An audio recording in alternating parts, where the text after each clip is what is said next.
The Outline of History by H.G. Wells, Volume 1. And as you can see, it is over 70 years old. And understandably, there is some damage here, but we're not reading this part. The rest of the book seems fine.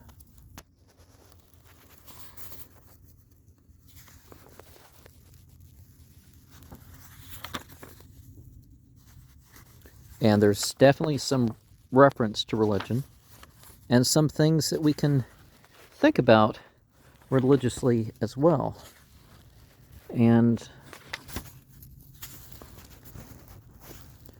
if you're wondering about the bag, one of the things obviously that this is good for is a just in case, right?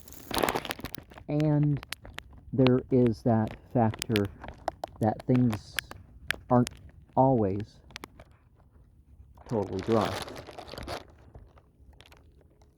1, how it came to be written. 2, the method of writing the outline. 3, of certain omissions and additions. 4, of 2 other outlines that have arisen out of the outline of history to complete general exposition of the contemporary world. And so those are the sections of the story and aim of the outline of history. 1, the outline of history was first written in 1918 to 1919. It was published in illustrated parts, and it was carefully revised and printed again as a book in 1920. It was again revised very severely and rearranged for a reprint in 1923, January. It was reissued in a revised and much more amply illustrated edition in 1925, and again in 1930 came a quite fresh edition, recast, rewritten in many places, and with much added new matter. This edition was further revised in 1939, and preparations were made during the first years of the Second World War for yet another revision. There were many reasons to move the writer to attempt a world history in 1918. It was the last, the weariest, most disillusioned year of the Great War. Everywhere there were unwanted privations. Everywhere there was mourning. The tale of the dead and mutilated had amounted to many millions. Men felt that they had come to a crisis in the world's affairs. They were too weary and sick and heartsick to consider complicated possibilities. They were not sure whether they were facing a disaster to civilization or the inauguration of a new phase of human association. They saw things with the simplicity of such flat alternatives, and they clung to hope. There was a copious discussion of possible new arrangements of world politics, of world treatises, and treaties for the abolition of war, of leagues of nations, leagues of peoples. Everyone was thinking internationally, or at least trying to do so. Well, I'm not sure a lot of people were trying to do so, maybe they were faking it. But there was a widespread realization that everywhere the essentials of the huge problems that had been thrust so suddenly and tragically upon the democracies of the world were insufficiently understood. How had these things come about, they asked, trying to probe behind the disputes about Sarajevo and the Belgian scrap of paper to the broader, remoter causes of things. What were the beginnings of this tragic feud across the Rhine? Why had it come to affect the whole world? Why was Japan, which half a century ago had been a romantic, picturesque country, a legend of flimsy art, a comic opera-land, as remote almost as another planet, now patrolling the Mediterranean with great battleships? Why had Tsardom vanished like a dream? What in truth was Turkey? Why was Constantinople so important in the world?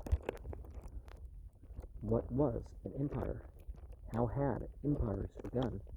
What had converted Germany from a diversity of little states into one aggressive will and power, and put the fear of German energy into half mankind?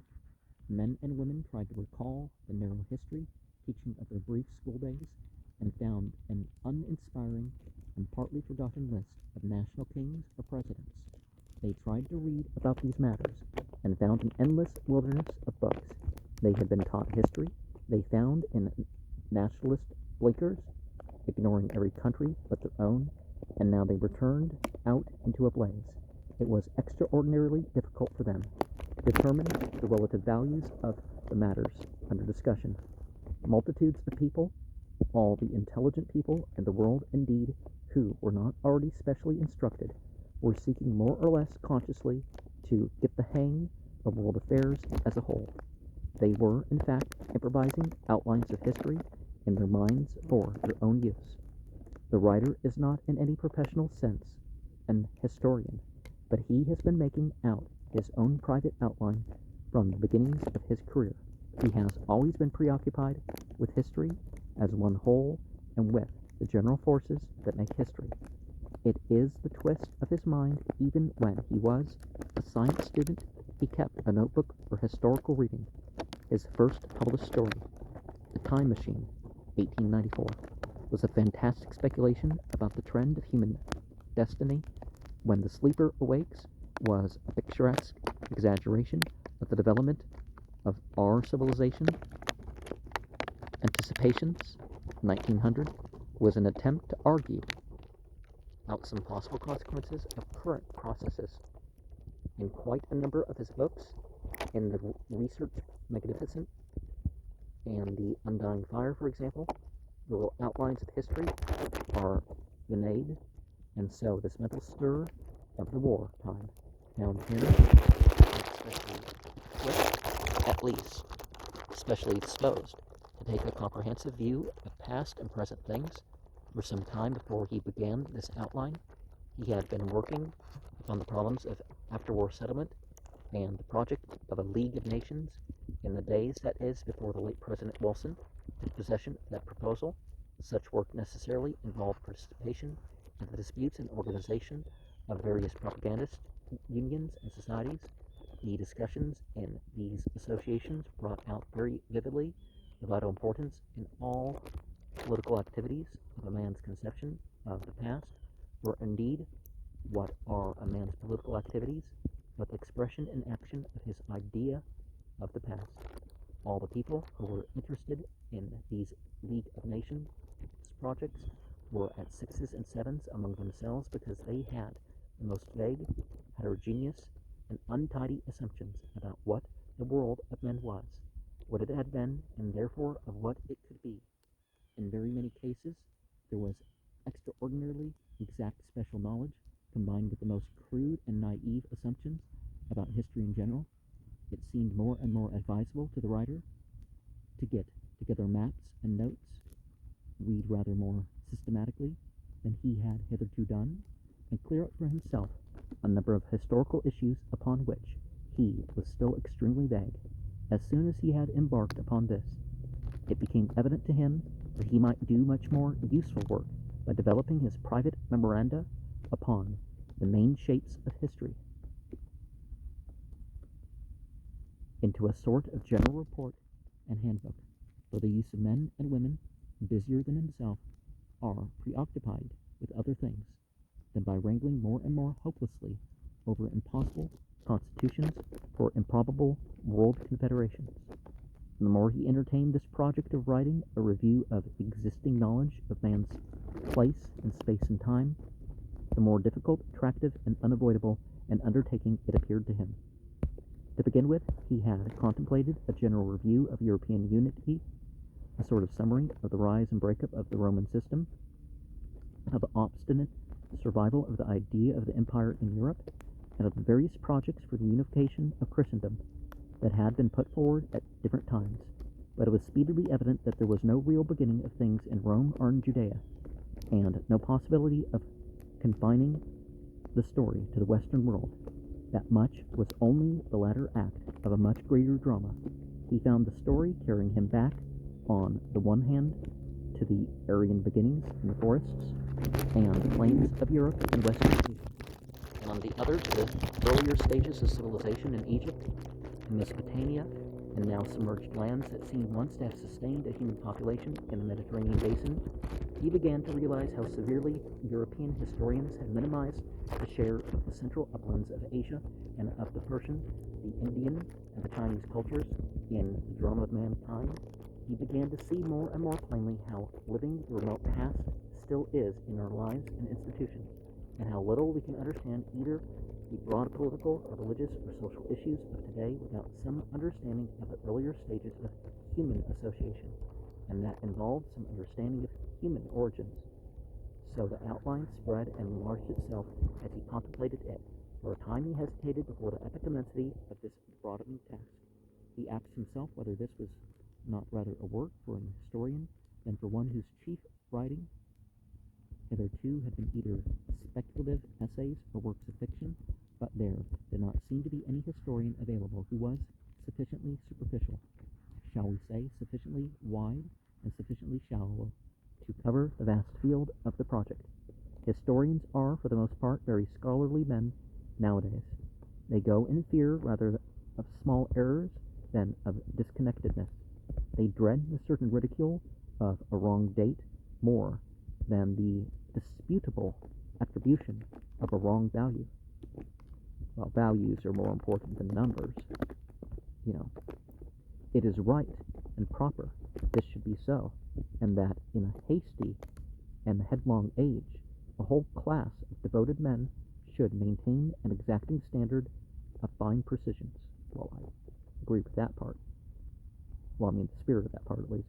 But these high standards of detailed accuracy make it hopeless for us to go to the historians for what is required here. For them this would not be an attractive task, but a distressing task. To them one must look for accumulated material rather than for assembled and massed effects. They are indeed giving us now, in numerous volumes by many hands, from many points of view, and with a pleasing diversity of spirit and intention, great and noble compilations of extreme value to students. But these magnificent performances are, for the everyday purposes of the ordinary citizen, traveling about in life, as impressive as and as useful for handy guidance as a many-volumed encyclopedia.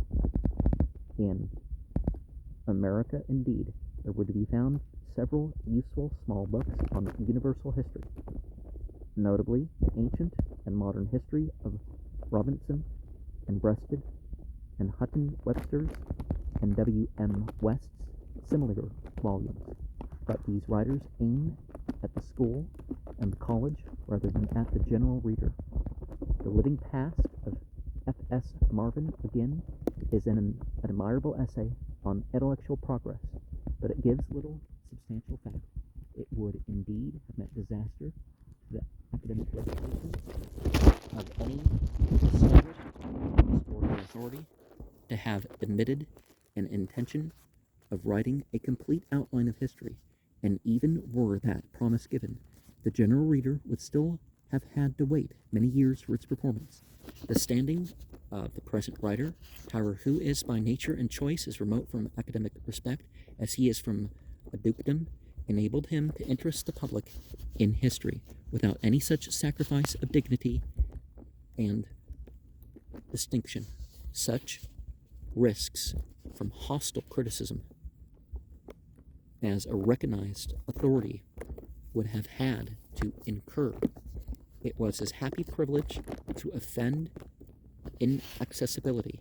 He is a literary Bedouin whose home is the great outside, who knows no prouder title than his name, whose only conceivable honor is his own.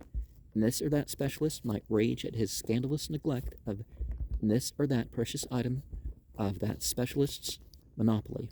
It would not matter very much. He could go unblushingly to standard works and ordinary accessible material, he was not even obliged to pretend to original discoveries or original points of view. His simpler undertaking was to collect, arrange, determine the proportion of the parts and phases of the great adventure of mankind, and write. He has added nothing to history. At least he hopes he has added nothing to history. He has merely made a digest of a great mass of material, some of it very new material, and he has done so in the character of a popular writer, considering the needs of other ordinary citizens, like himself. Yet the subject is so splendid a one that no possible treatment, however unpretending, can rob it altogether of its sweeping greatness and dignity. If sometimes this outline is labored and pitifully insufficient, at others it seems almost to have planned and written itself. Its background is unfathomable mystery. The riddle of the stars, the measurelessness of space and time. There appears life struggling toward consciousness, gathering power, accumulating will, through millions of years and through countless billions of individual lives, until it reaches the tragic confusions and perplexities of the world of today. So full of fear and yet so full of promise and opportunity, we see man rising from lonely beginnings to this present dawn of world fellowship. We see all human institutions grow and change. They are changing more rapidly than they have ever done before. The display ends in a tremendous note of interrogation. The writer is just a guide who brings his reader at last to the present edge, the advancing edge of things, and stops and whispers beside him, "This is our inheritance." It would be absurd to claim that this outline is anything more than a current rendering of the opening vision of reality, that the multitudinous activities of geologists, paleontologists, embryologists, and every kind of naturalist, psychologists, ethnologists, archaeologists, philologists, and historical investigators have unveiled during the last 100 years. History, a century ago, was mere bookishness. The bookish historian now accepts, reluctantly and ungraciously enough, his place as a mere contributor of doubtful documents to the broad ensemble. Now, one of the things that you definitely don't want to be, I mean, it is a step towards the right direction, but you don't want to be an armchair archaeologist or an armchair religionist or whatever. You want to actually, live the life. Well, I mean, if you're investigating cannibals, you don't necessarily want to do that, but you know what I mean. On this huge prospect, our outline makes its report. To the best of the writer's ability, this is how that vision looks today. But he writes within his own limitations and limitations of his time. The outline is a book of today with no pretensions to immortality. It is the current account. This outline of history of 1931 will, in due course, follow its earlier additions to the second-hand book box and the Dust Destructor. More gifted hands with fuller information and ampler means will presently write fresh outlines and happier phrases. The outline of history, the writer would far prefer his own would be the outline of 2031. To read it, and perhaps with even more curiosity, to pore over its illustrations. All of us, if by some miracle we could get that copy of the outline of history for 2031, I would suppose, turn first to the amazing illustrations of the last chapters, and then to the accompanying text. What astonishing events, what unbelievable achievements. But afterwards, this writer at least would go back to the early chapters to see how much of the story that is told here survived. Probably the general shape of the early part would still be very much the same, but there would be hundreds of illuminating details now unknown and fascinating additional discoveries of skulls, implements, buried cities, and vestiges of lost and submerged peoples, as yet unsuspected. The stories of China and India would be much more exact and perhaps different in quality, and much more would be known of Central Asia and perhaps of America before Columbus, Charlemagne, and Caesar would still be great figures in history. You're supposed to, it's not z, it's not czar, and the C is a K sound in Latin. There are literally arguments that why do we have a C and a K? I don't remember how you say it, but it basically translates, why do we have a C and a K if they both make the same sound, right? And some of our nearer giants, Napoleon, for example, might be found shrunken to comparative unimportance. Now, when you look at which letters are representing Greek, sometimes you really have no clue how the Greek's pronounced based on the Latin, much less later languages. Well, I mean, you have a clue, but you know. The chief purpose of the present revision has been to make the outline simpler and easier to read.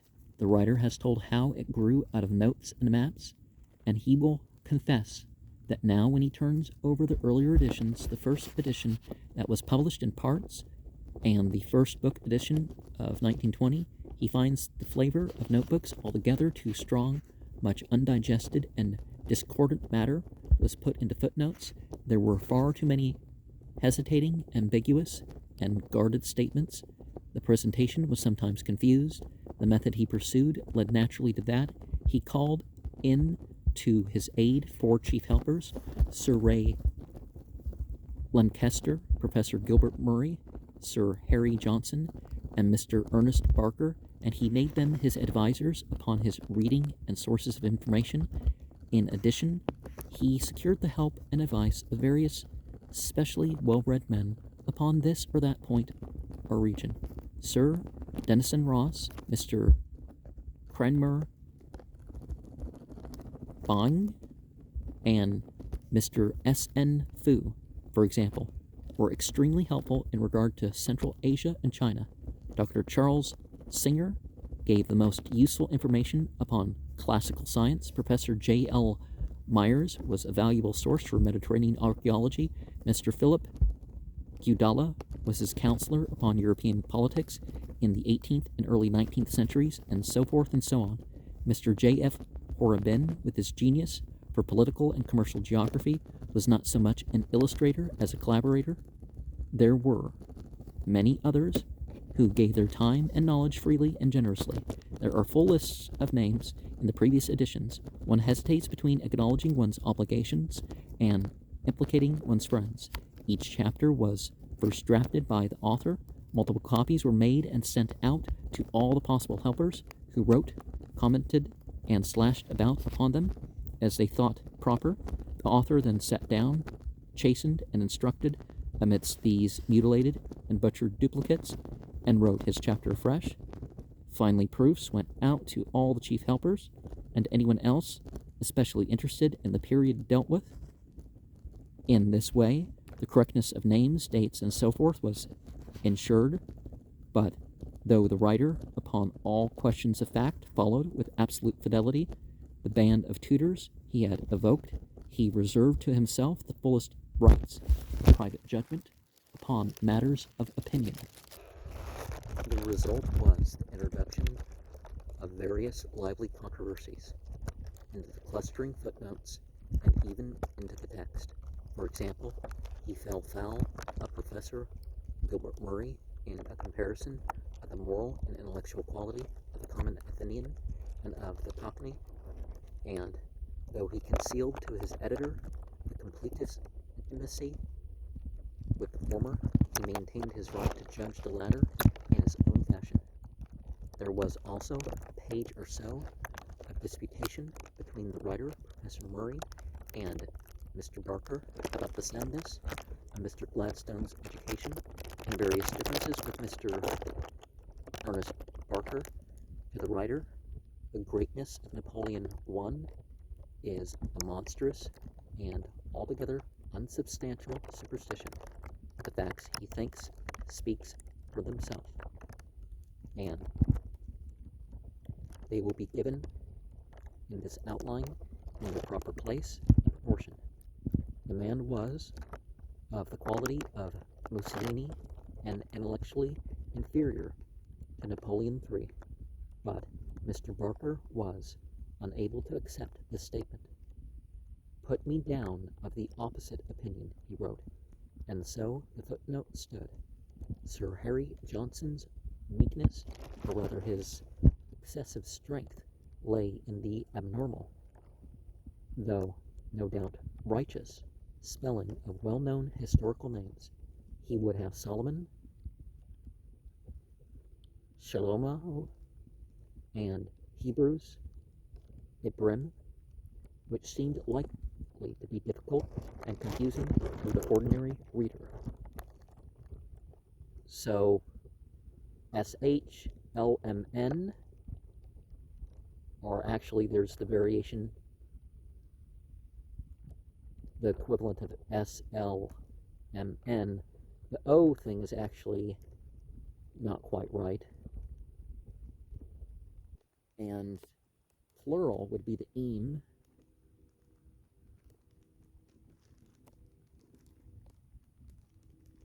But they turned Hebrew into a,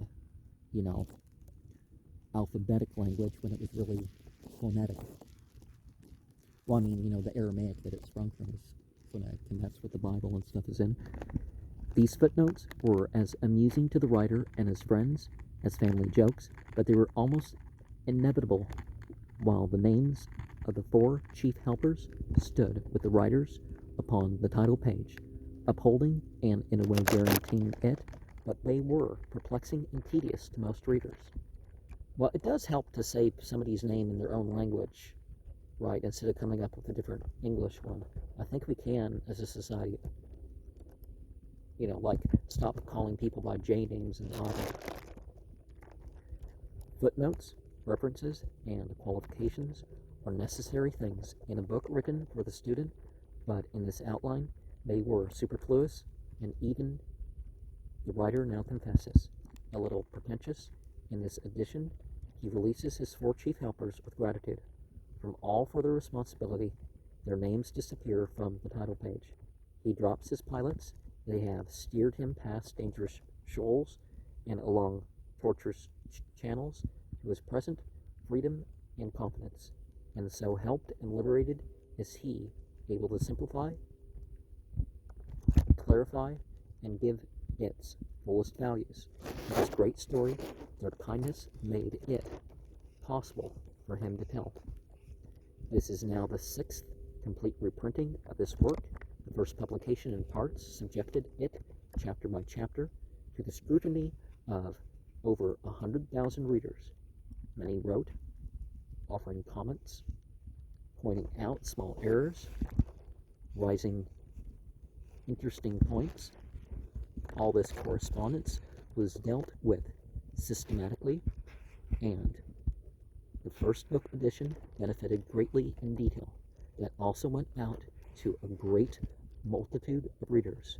In America alone, over 250,000 copies were issued, and that again produced an abundant crop of emendations.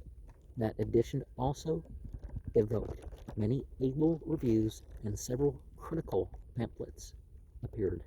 The second book edition in 1923, the third edition, that is, profited greatly by that second extensive examination. In addition to such revisions of detail, the chapters of the third edition were rearranged. For some time, the author had felt that his account of the Aryan culture came too early and minimized the share of the non-Aryan folk in the development of civilization. He altered the order of the earlier chapters so as to correct this effect, and also he inserted a fuller account of Lincoln and the American Civil War. This present edition has involved still further additions and revisions. It has been purged of footnotes and digressions and made more explicit, more fluent, and more continuous than its predecessors. The disputes of the collaborators are no longer heard from behind the scenes. It has, the writer hopes, lost its last traces of the student's notebook and has become plainly and simply an outline of history. The reader of this book need be in no doubt of the facts, the names, the dates, that are given here, after the test of these scrutinies and revisions, the book has been severely criticized, but never on the score of its general accuracy. Even so, inveterate an antagonist of the writer as Mr. Belloc has conceded it that much merit. The objections may concern the relative prominence given to this part or that, to the influence of this culture or the importance of that. A certain type of classical scholar rages at the comparative neglect of Homer and the aesthetic side of Greek life.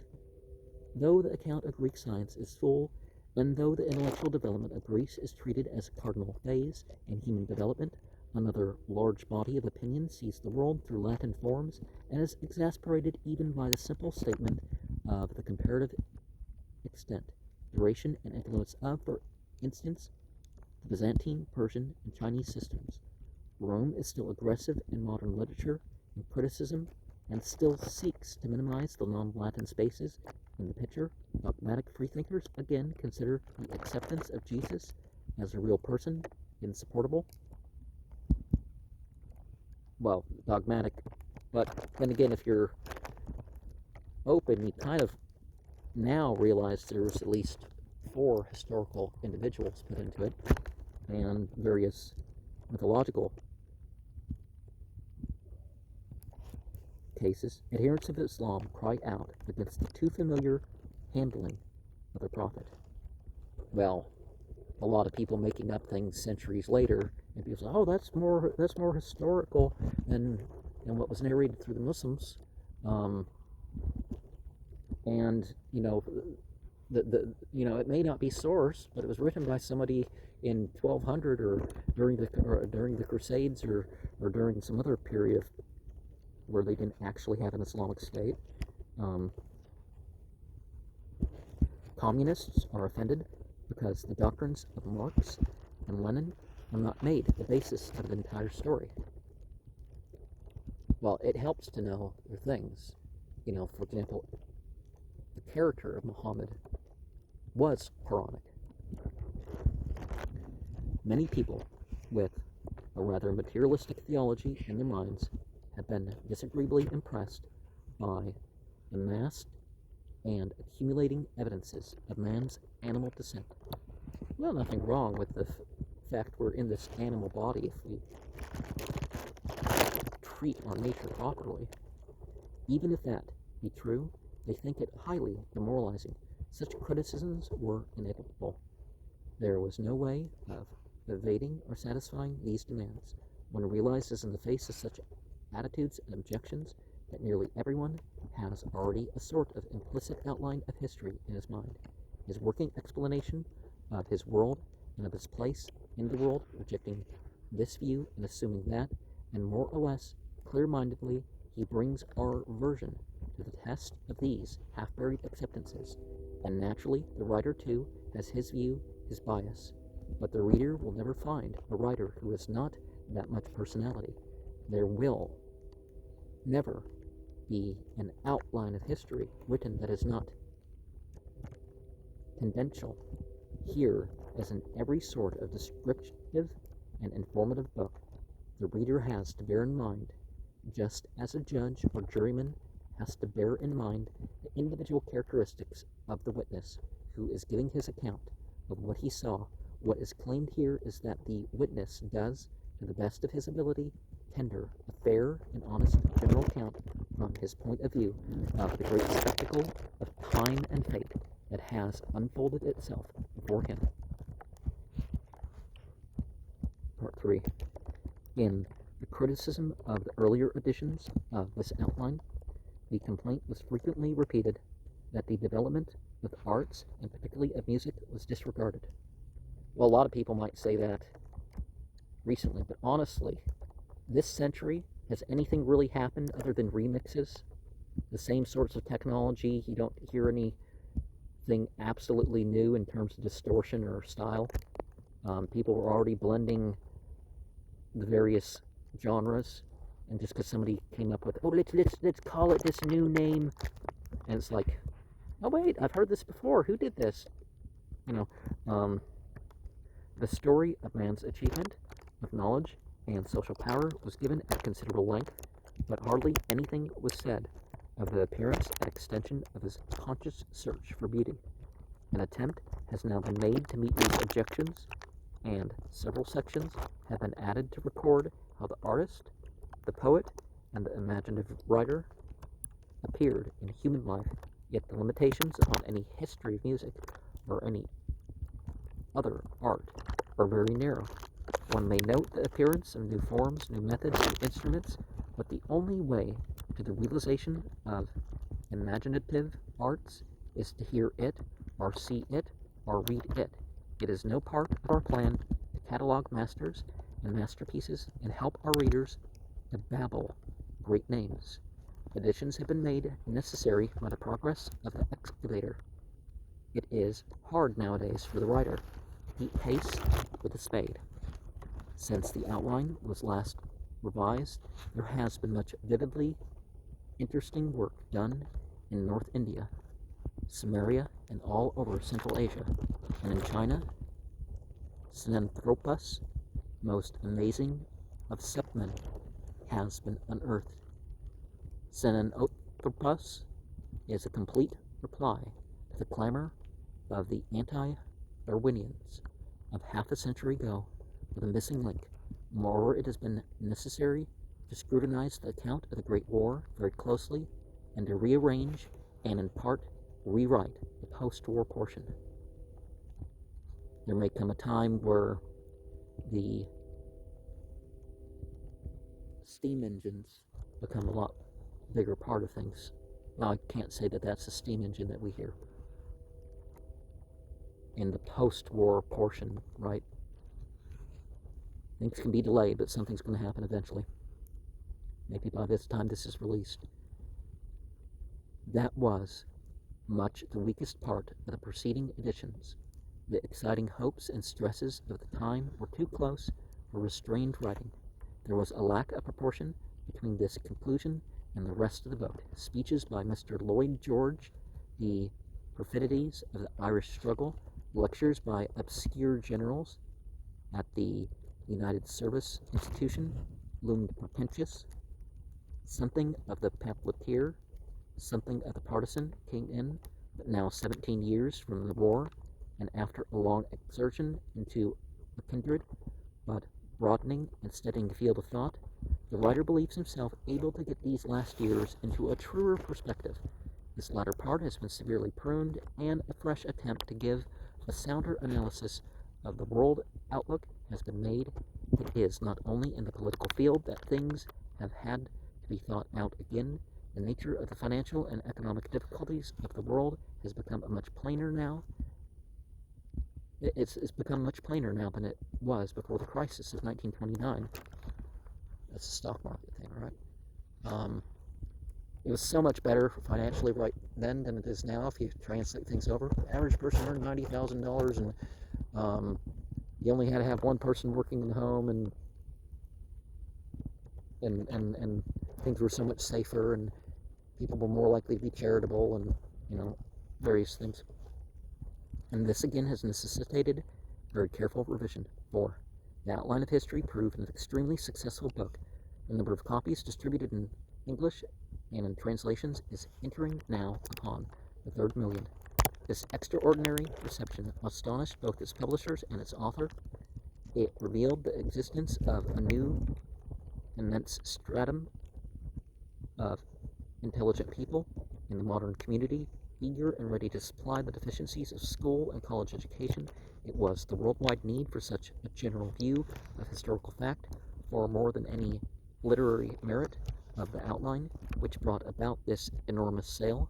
The discovery of this great mass of inquiring minds, with all the political and social possibilities it revealed, was necessarily extremely stimulating to the writer of the outline and his associates.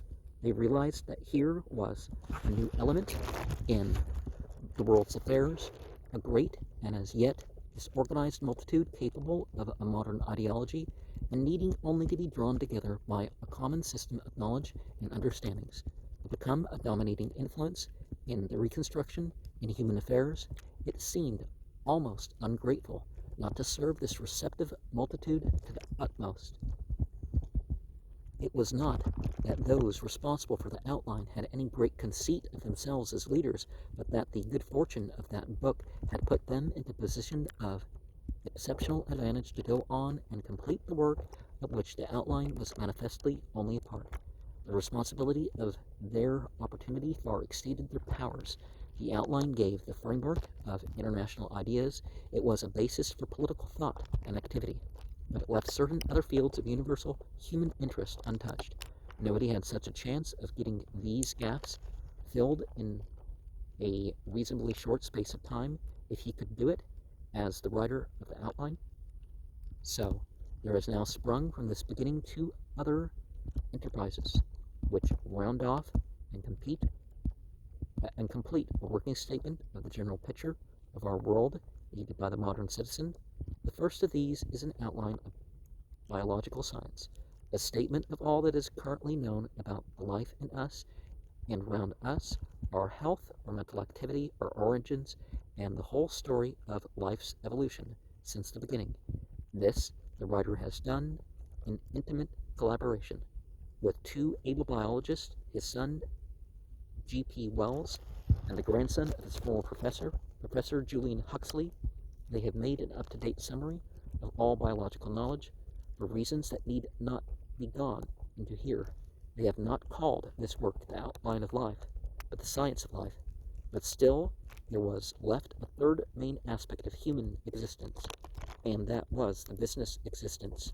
The work, anxiety, effort, pressure of everyday life, the outline of history told a man of his origins and traditions, why war hung over him, and why he was under the law.